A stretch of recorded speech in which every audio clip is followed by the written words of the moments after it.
What's going on, everyone? Matic here, and welcome to our On the Road to Baki series update number 7. So first thing to get out of the way is something that unfortunately has had a negative impact on my weight loss progress. And that is, for the last 2 months, I've been helping my own instructor get ready for his 7th Dan or 7th degree black belt test that he will leave for Japan for in about the next day after this video posts. And we have both trained really hard. I've done the best that I can in order to help him prepare for what he needs to do, mostly with the 2 partner sets that we do for our style and for testing. But in order for us to prepare, we have had to meet in the mornings, which for him is the morning. For me is right after I get off work because I work 3rd shift. And typically what my schedule is I actually wake up in the afternoon. I do afternoon stuff. I train, I work out, whatever. I go to work. Then after work, I go home, I sleep, and my day repeats itself. But because on the days that he and I would meet in order to train, I have been having to stay up in order to do that. And unfortunately for me I have never been able to train or work out and then go right to sleep. Usually whenever I'm working out, especially it involves martial arts, my brain does not allow me to go to sleep, or it doesn't shut off for several hours later. So my complete sleep schedule has gone off the rails, along with my own personal workouts, if I ever try to do them after he and I worked out. And I basically just wind up sleeping until it's time for me to go to work. And it makes it really hard for me to adjust all that while still trying to make it the afternoon classes on days he and I don't do my training and workouts then, and then teach, and then try to go to work. And it's just a huge, big old mess. And unfortunately, because of that, it has resulted in me not just gaining a couple of pounds from where we were previously, which was about 280. I've actually, unfortunately, gained anywhere from 10 to 15 freaking pounds, just because it just goes to show that if 1 or 2 things in your life that are actually really important are not working well, it can affect so many other aspects of your life. So for me, it's mostly been my sleep schedule. People underestimate just how important sleep is. My sleep schedule has been completely bunked, and that has affected my energy levels, or the energy levels that I need to do my workouts for me to progress on my journey, which then winds up affecting on my eating schedule for me to get proper fuel when I eat it. So it has really been messing me up. And again, like I said, I've gained anywhere from 10 to 15 pounds, depending on just what things are going on throughout the week or the day, to where I've unfortunately slid backwards. But thankfully, after this, he and I won't be having to meet so much in the mornings. I'll be able to have a much better schedule for me, get all my stuff straightened out, and be able to get back on that train. So enough with the doom and gloom. Let's get to our techniques.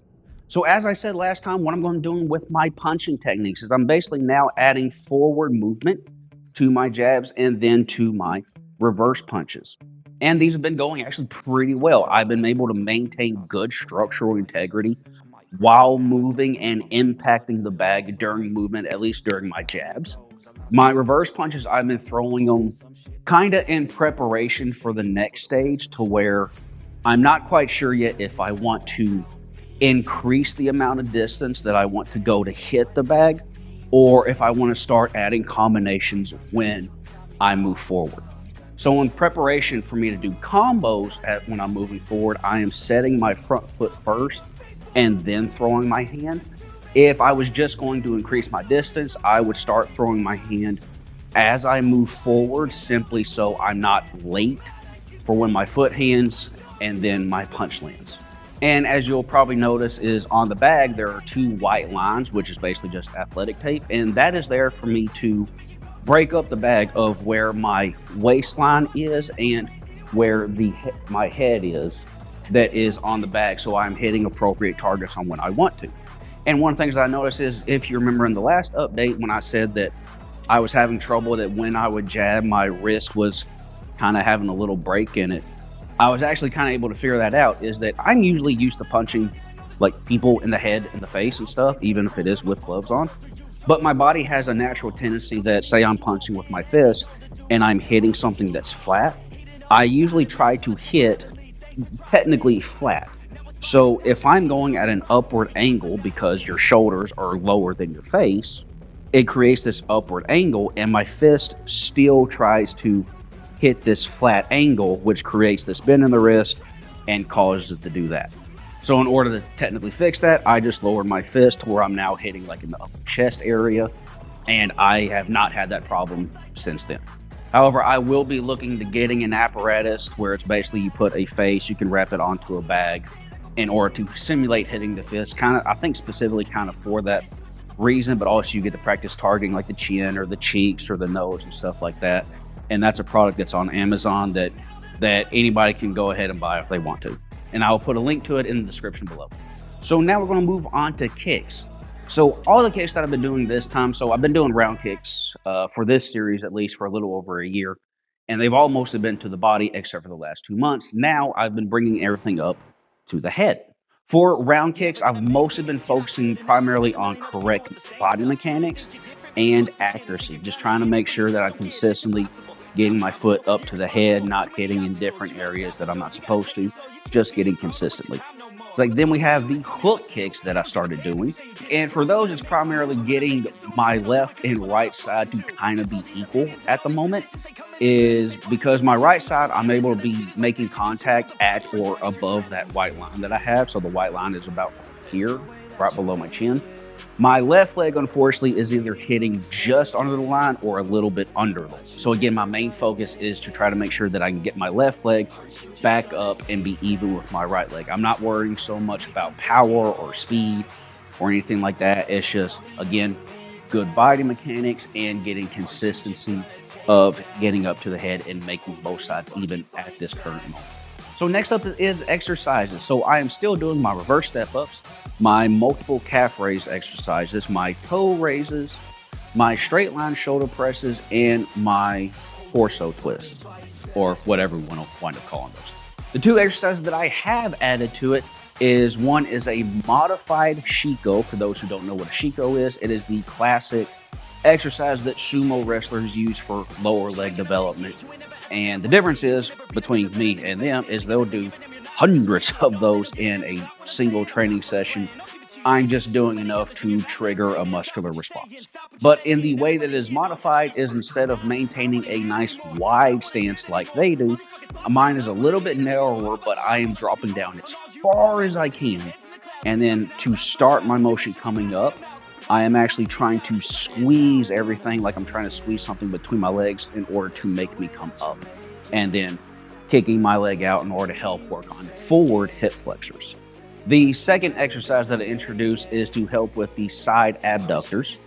And in order to those, all it really requires is a chair or something to lean up against. You put yourself at a right angle position. And this is very important, is the first stage that you do is you will actually twist your hips just enough to pick your leg up off the floor. So you're just going to turn your hips from the bottom leg to lift your top leg. Then from there, you lift your leg up as high as you can. So instead of trying to use momentum from the ground to go up, I'm trying to isolate the main leg while also working on the other leg by rotating my body over and then using the main lifting leg, mostly just the muscles as much as possible. This is mostly to work on maintaining good height when it comes to kicking high. That way I'm not using momentum as my main driver. I can use active flexibility and also muscular strength in order to get my foot up where I need it to be. Lastly is diet. So diet-wise, my diet hasn't changed in the last 2 months than it really did in the 2 or 4 months prior. That's kind of why I know the change in my sleep and workout schedule was the main driver of me sliding backwards in my progress, because my diet and stuff hasn't really changed from what it was prior. So my diet is going to stay relatively the same, and my life schedule and stuff will get a whole lot better, and that should fix the issue of all that.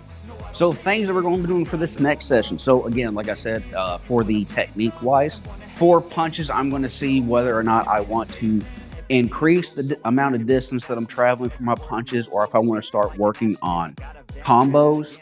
I'll take a couple of days to try each one to see One, which of them it seems like I'm more prepared to do, but also kind of how much time it takes, because just dragging a workout forever is not productive, and we all got stuff to do.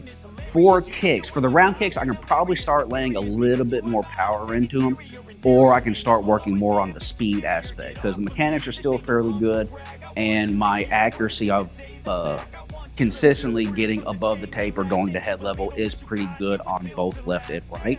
So I'll either increase the amount of force that I hit the bag with, or I'll start increasing the speed a bit. For hook kicks, I'll still be working on just getting more consistent on my left and right side, but I'll also start working on not just doing bringing my leg up and touching the bag and bringing it down.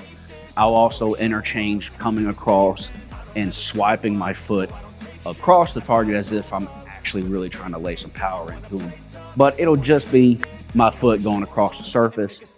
That way I don't potentially hurt myself or anything by forces being introduced to my leg, my body that I'm not currently ready for. Exercises are fairly well. One thing I have found out is I can't do all my leg exercises with kicking and stuff all at once because it winds up taking me way too long to either recover, or my body is so sore that I literally can't do anything else the next day or so. So I kind of have to break that up a little bit, but that's really the only difference in exercises I'm going to wind up with. For diet stuff, so I just started a couple of days ago of filming. It's March 2nd filming this. One of the things I started doing is I got me some pre-workout stuff. One, to kind of give me a little bit extra oomph, and the ones I got are made by MuscleMeds, which is the same company that I got my protein powder, my carnivore beef-based protein from, and I've tried them so far, and they're actually pretty good tasting ones. I got the blue flavored ones.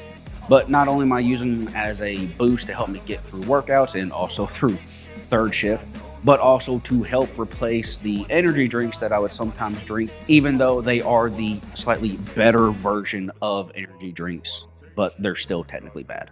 So that's all I got for y'all for this update. I hope you had a good January and February. The reaction rants that'll be coming after this, I hope y'all really enjoy. It's a little bit meaner than last month's. I'm Matic, and I'll see y'all later. So first thing to get out of the way is something that has unfortunately had a negative impact on my weight loss progress. Why can't I say that phrase?